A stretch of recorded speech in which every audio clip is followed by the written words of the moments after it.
So far this weekend at the MCM London Comic Con. I mean, MCM London Comic Con is brilliant fun, because I myself am a fan of films, TV, popular culture, comics, all that stuff. So to be here amongst like-minded people it is great fun, and to see what's on offer. And at the same time, being able to meet people that have enjoyed the things that I've done in my career is fantastic. Have you managed to meet anybody that you wanted to meet this weekend? I don't get much chance to talk to the other actors here, unfortunately. My son often walks around and says hello to various people that he recognises from films and TV, what have you. But I'm either signing on stage, having photographs taken. Is your family with you this weekend? My family are here. Yeah, they're all here. I mean, we've been coming to events like this, ever since my kids were very, very little, and they enjoy it. They really have fun. Harrison goes home with armloads of different figures and toys and things that he collects, because he's kind of into Minecraft, so you can get plenty of that stuff here. It's great. I mean, you've been part of the con scene, like you say, for a long time now. How do you think it's changed, and why do you think it's exploded the way it seems to have done, particularly in recent years? Well, yeah, I've been going to conventions for many, many years. I probably don't do as many as most actors do, though. I probably do 1 or 2 a year sometimes.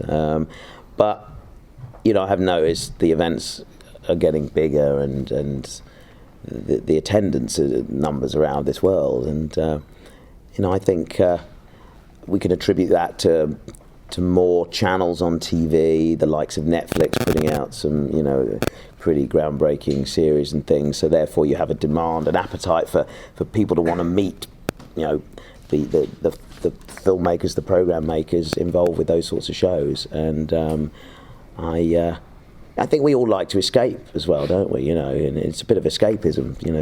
Attendees come to events like this, and they can dress up and walk around and enjoy the kind of the atmosphere, because that's what it's all about. It's as much kind of a place to come and buy the latest products as it is to socialise with other people who enjoy the same thing as you do. Warwick, can you tell us about your new show? I can. I'm delighted to do that. Yes. Wasn't paid to say that.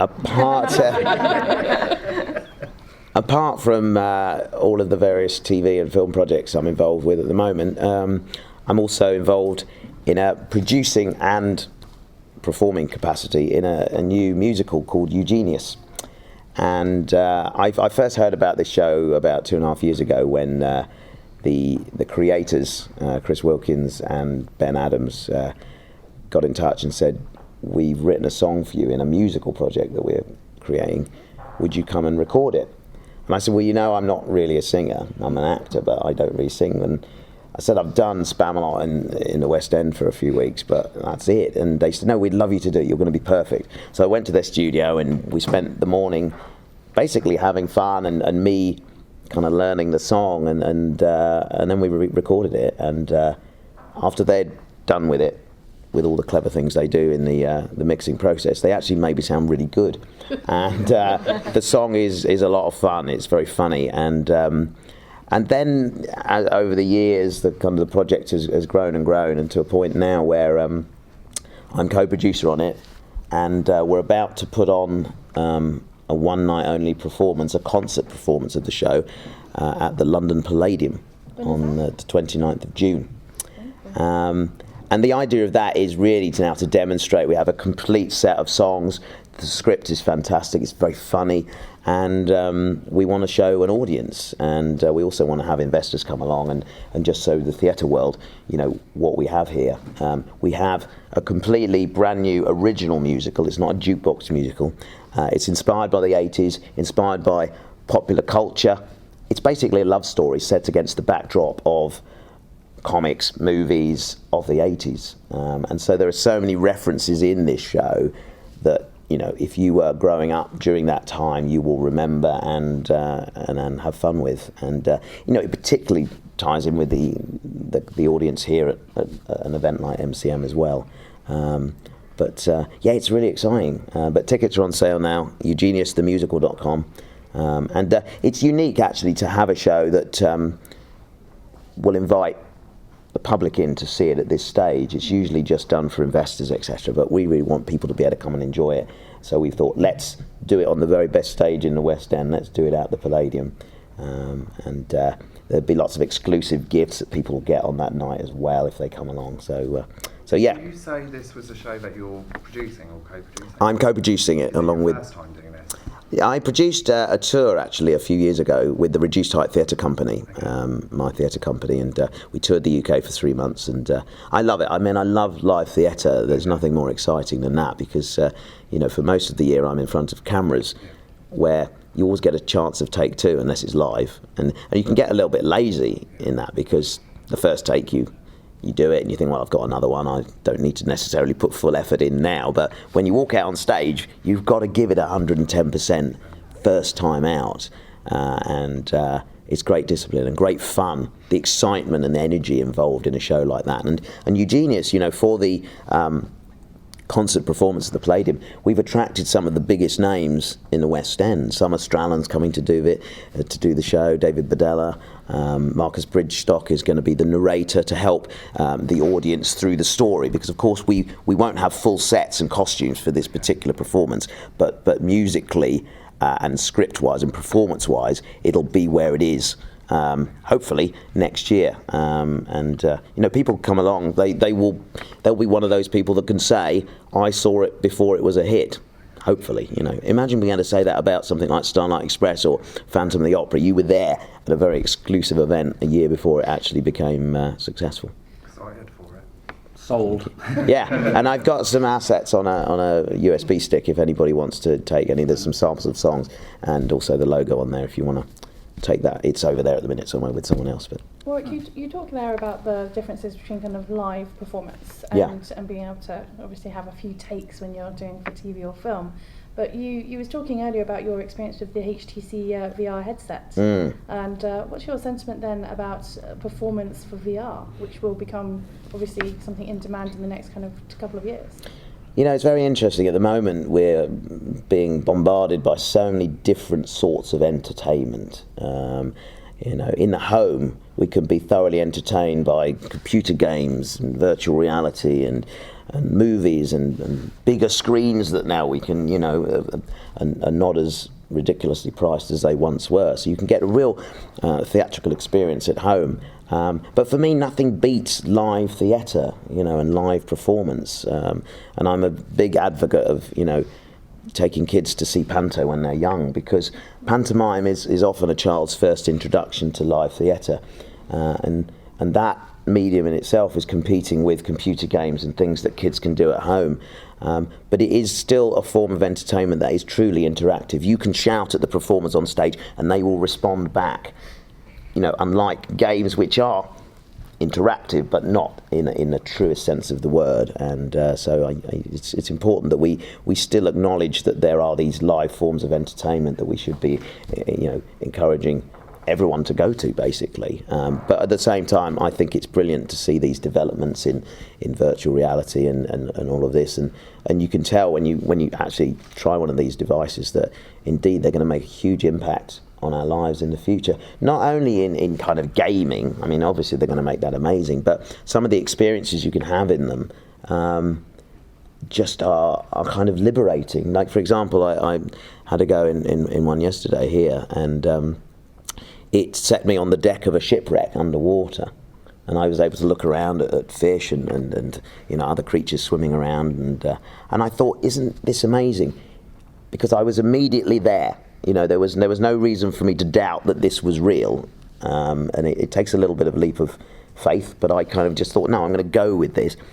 And if you were somebody who was physically disabled, perhaps in a wheelchair, you could wear one of these, and it's a totally liberating experience. It makes you feel a sense of freedom that you might otherwise not be able to feel. So I think these devices, although they'll be seen as entertainment devices, actually could be really important in other therapy work as well. I mean, you're talking about the future there, looking at the past. I know it's a story that you've told 1,000 million different times. Okay. But you can take us back to the beginning of your journey, because I think it is a story that seems to capture people's imagination, how you got started in the industry for one reason or another. Well, I mean, you'll hear stories of luck and fortune quite a bit in the world of entertainment, and it was about being in the right place at the right time. I was 11 years old, just enjoying school like any other 11-year-old, and my grandmother just happened to be in her kitchen one afternoon and heard an announcement on the radio from Lucasfilm, and they were looking for short people to play Ewoks in the new Star Wars film, Return of the Jedi. She just happened to hear this and told my parents about it, who phoned the studios, and they said, thanks for calling, but we've got everyone we need. We had loads of calls about this. I don't know what my mum said, though. She must have... I don't know how she persuaded them. She would have told them I was a big Star Wars fan, because I was. Anyway, they said, OK, we'll bring Warwick in, we'll meet him. And I just went to the studios, Elstree Studios in London, which is now half a Tesco's. And I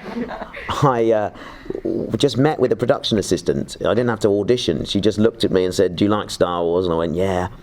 She said, do you want to play an Ewok? And I said, what's one of those? And she said, well, go and find out, because we're going to measure you up for your costume right now. And that was it. And without that moment of my grandmother hearing that radio announcement, I wouldn't be talking to you guys now. It's as simple as that. It's and that's what's exciting about life and this career, this business that I'm in, because you never know where it's going to go. It's exciting. It's nerve-wracking, because you don't know where the next work and the next kind of paycheck's going to come from. But it's been working for 33 years now, so something's going in the right direction. But I have, over the course of those 33 years, also had a lot of lucky breaks as well, and it's about talent, but I do firmly believe it's just about who you know and being in the right place at the right time, and really working it. You have to have a lot of tenacity if you want to succeed. You have to really be determined to push. I never sit back and complacent, and the result is that I'm ending up working on a load of different things at the same time. It's sort of juggling. It's a juggling act, because not all of them will go, so you kind of just juggle them, and you go with the one that happens to go, and do that job, and then hopefully the others are still in the air, and you can duck and dive and do them all. Did you think in your career you were going to work with Carl Pilkington? Working with Carl is not something I ever thought about would happen. Although I will tell you, I was a massive fan of the podcasts. Even before the podcasts, XFM, Okay. So I kind of was one of the early adopters of Carl and Ricky and Stephen in that sense. And then obviously when they started doing the podcast, couldn't get enough of those.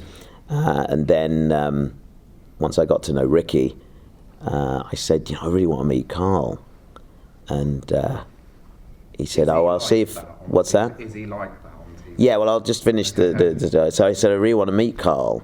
And then Ricky would say this to Carl, and Carl can't be bothered to do anything. So he never bothered to visit the set or anything, and doing extras. And then Ricky had this idea that we should meet, but if we do, it should be on camera. So we did a DVD extra for his science DVD of his stand-up show, and that is our first encounter.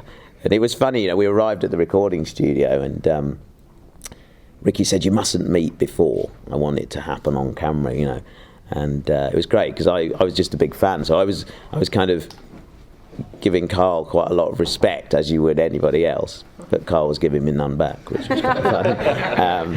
And then out of that, really, we kind of got to know each other a bit. And then when we were doing Life's Too Short, I happened to hear Ricky talking to Carl on the phone. He's moaning again.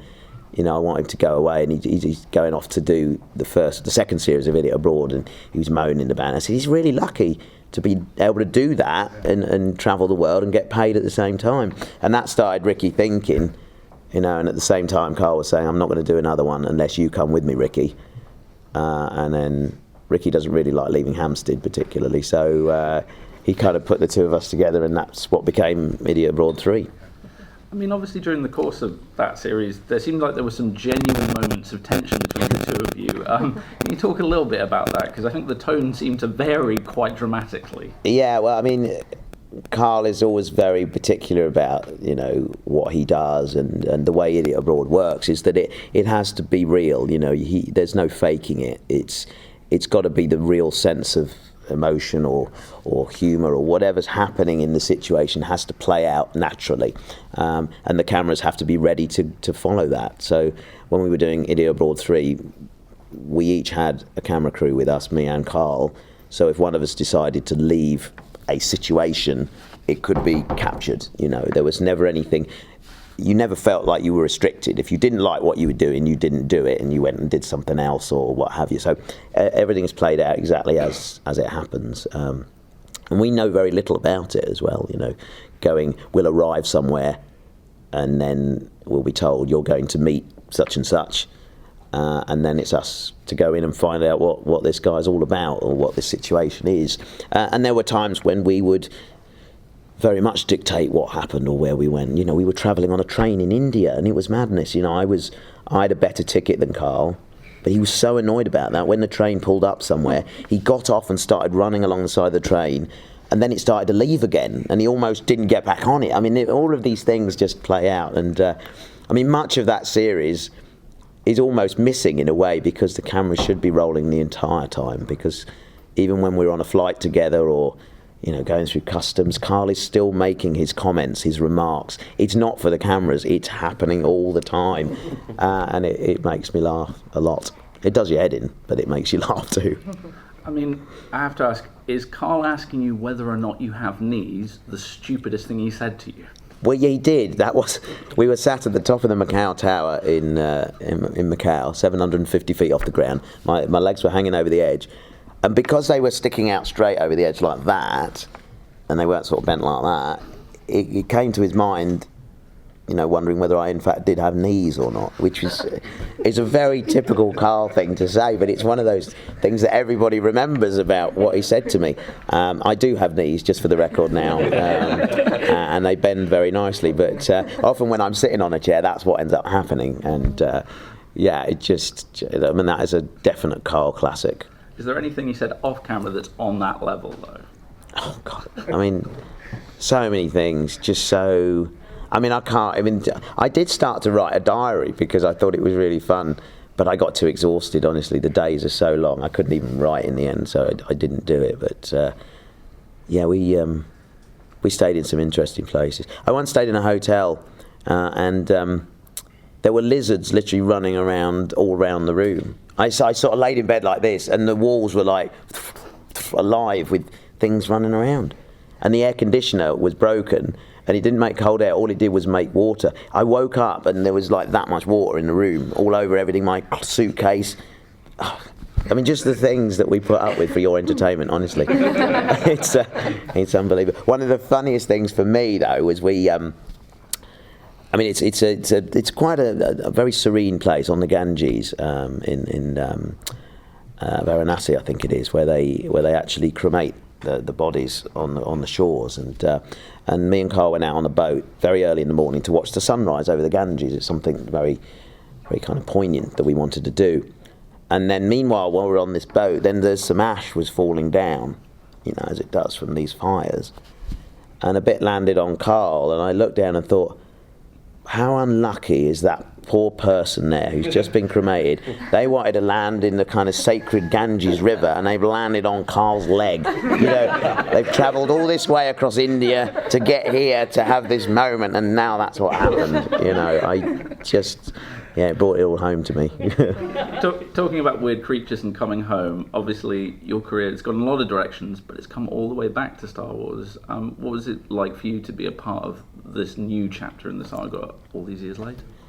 It was. I was delighted to be asked to do a little bit in Episode 7. For me, as a fan, I'd always wondered what the tales were beyond the end of Return of the Jedi. We know what happened before A New Hope now, but we never knew what happened after. But we all knew that George had outlined a bigger story, or there was more to be told. And I didn't think we'd ever see it, honestly, but Disney acquiring Lucasfilm, this renewed energy, and I think all through the years, even when there hasn't been Star Wars, the fans have kept it alive, haven't they? They're responsible for this still being as successful as it is. Other franchises, would have slowly faded away, and still been celebrated for what they were, but there was such an energy behind this, and as soon as it was announced, I was like, because I was told the day before, Lucasfilm called me and said, we're going to announce there's going to be more Star Wars, just so you know, because whenever anything Star Wars related happens, I always get bombarded with phone calls from the media, and so they wanted me to be prepared for this. And it was exciting. I was very, very excited to hear this, and to get in the movie wasn't quite so easy because I didn't immediately get asked to do it. And I was thinking, how do I do this? And my daughter Annabelle, she's an actor, and she got cast in it before I did. And I used to drop her off at Pinewood Studios and sort of loiter around a little bit, and in the hope that someone would say, "Hey Warwick, what are you doing?" Just here. Well, come on in. Come on, be in the movie, But nobody ever did that. But I did get a call through my agent that said they'd love you to come in, and they've seen you loitering around the gates. No, they didn't say that, but they'd love you to come and do something. And I thought J.J. Abrams did a fabulous job. And when I sat and saw the film for the first time, I could have been 7 again. When I saw A New Hope, it was that same feeling of excitement, wonder, and I think that the way the film doesn't take itself too seriously is what makes it work, which is what we loved about the original trilogy, is that idea of we were on an exciting adventure, and we were totally transported to that galaxy far, far away, but at the same time there was some tongue-in-cheek about it as well, which I think JJ captured with this, but also just made a really good, exciting film with some great new characters as well. I have to ask, how did you react when you saw Harrison's final scene? I was shocked. I knew something was afoot because there was a few days of filming where it was like essential people only allowed into this particular stage, and it made me very suspicious at the time. I was like, something's up here. Someone's being killed off that we don't need to know about. And yeah, I was pretty shocked. But I think he's well and truly gone, isn't he? Because if it had just fallen off that bridge, then maybe there's a mattress down there. But he's got a lightsaber's gone through him, and he's fallen off a bridge. It's pretty final, isn't it? That although Darth Maul came back, didn't he, in the further writings? But then again, Han Solo's not a Jedi or a Sith, so maybe he can't fix himself. I don't know. Yeah, it's sad though, isn't it? He's the one that most people want to be. They project themselves onto these films. They want to be Han Solo, but poor old Chewie's left on his own now, isn't he? Yeah. But yeah, so there were some shock moments in there, and what I love about it, when you work on these films, you kind of, you can never really get a sense of the spectacle till you sit and watch it. And however many sci-fi fantasy films I do, I'm always in awe when I see it on the screen, thinking, how on earth did they do that? Because I remember that was a car park at the back of the studios, and now look at it. It's astonishing. And I think what was great about The Force Awakens as well is that kind of the use of all the tools in the toolbox.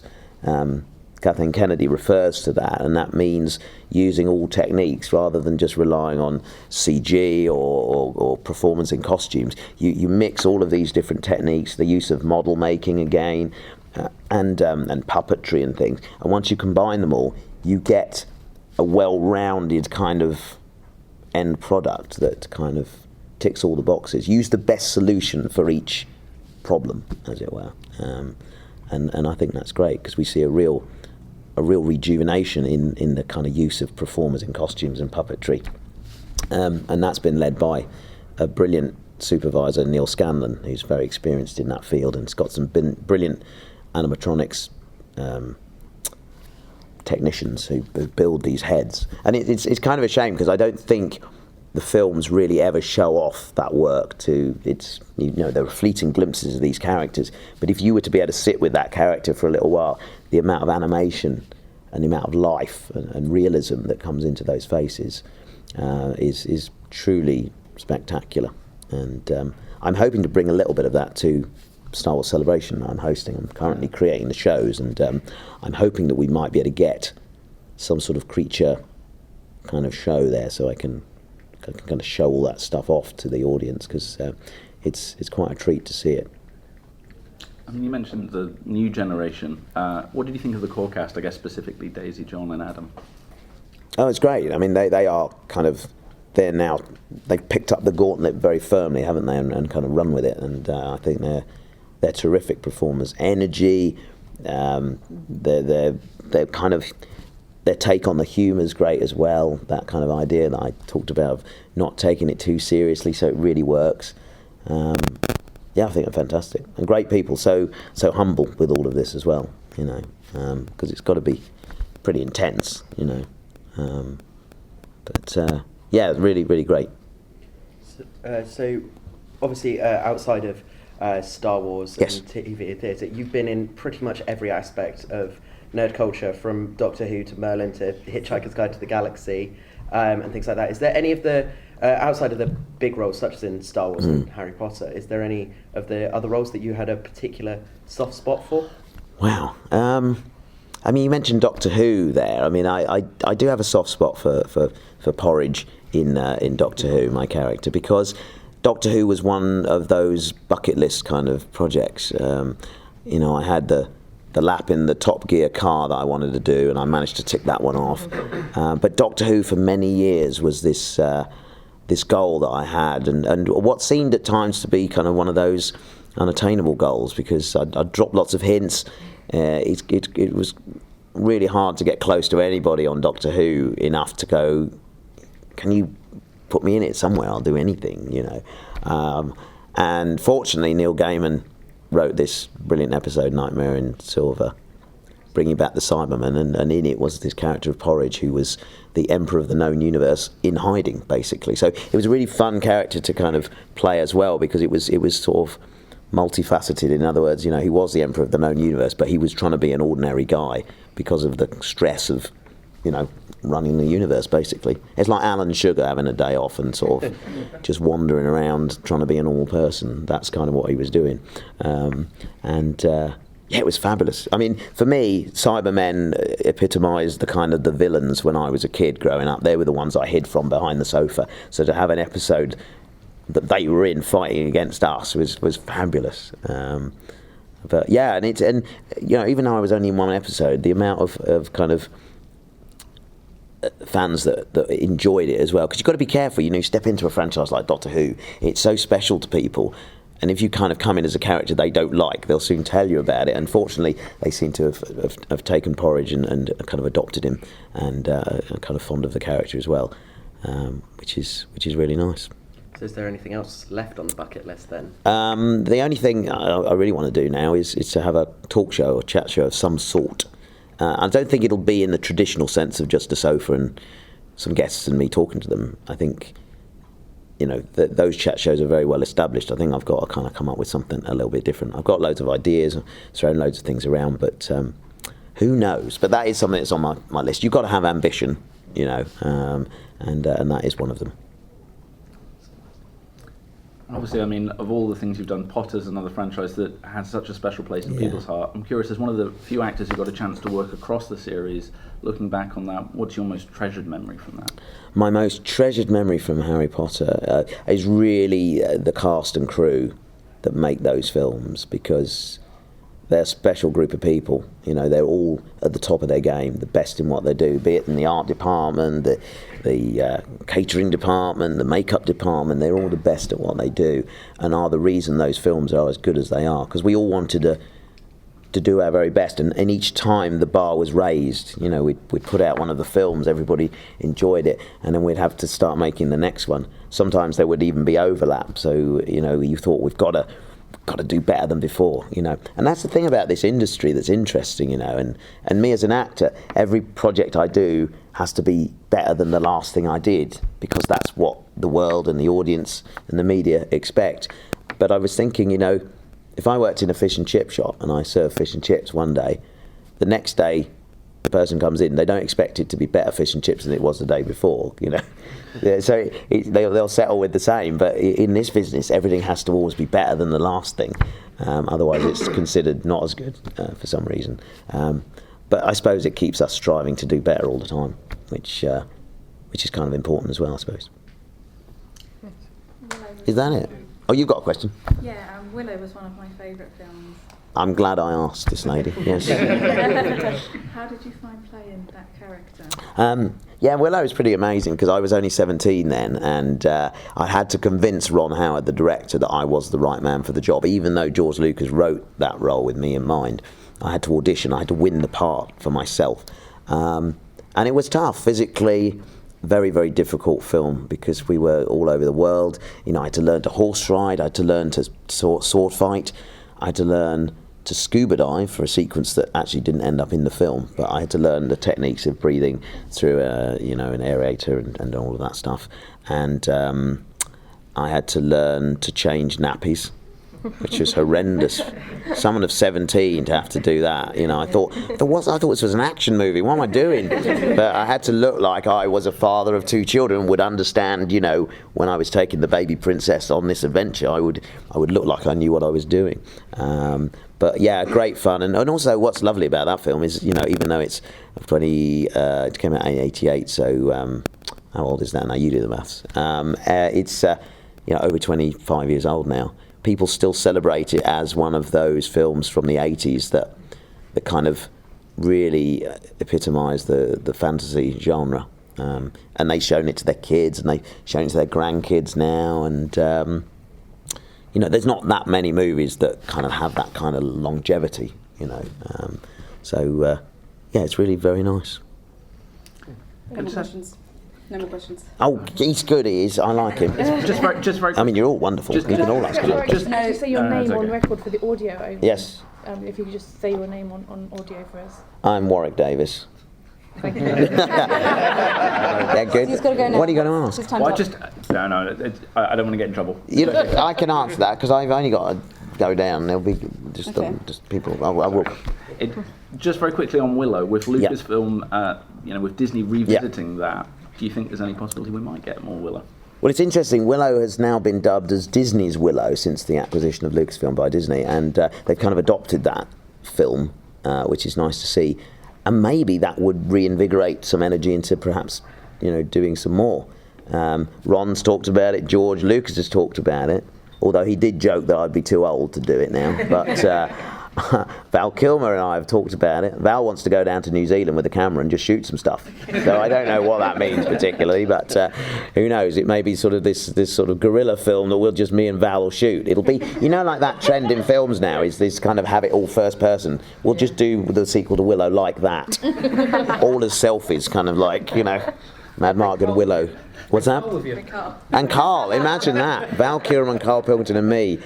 That would be quite something, wouldn't it? Yeah. So there you go. But thanks for your time, guys. Really appreciate it. Thank you.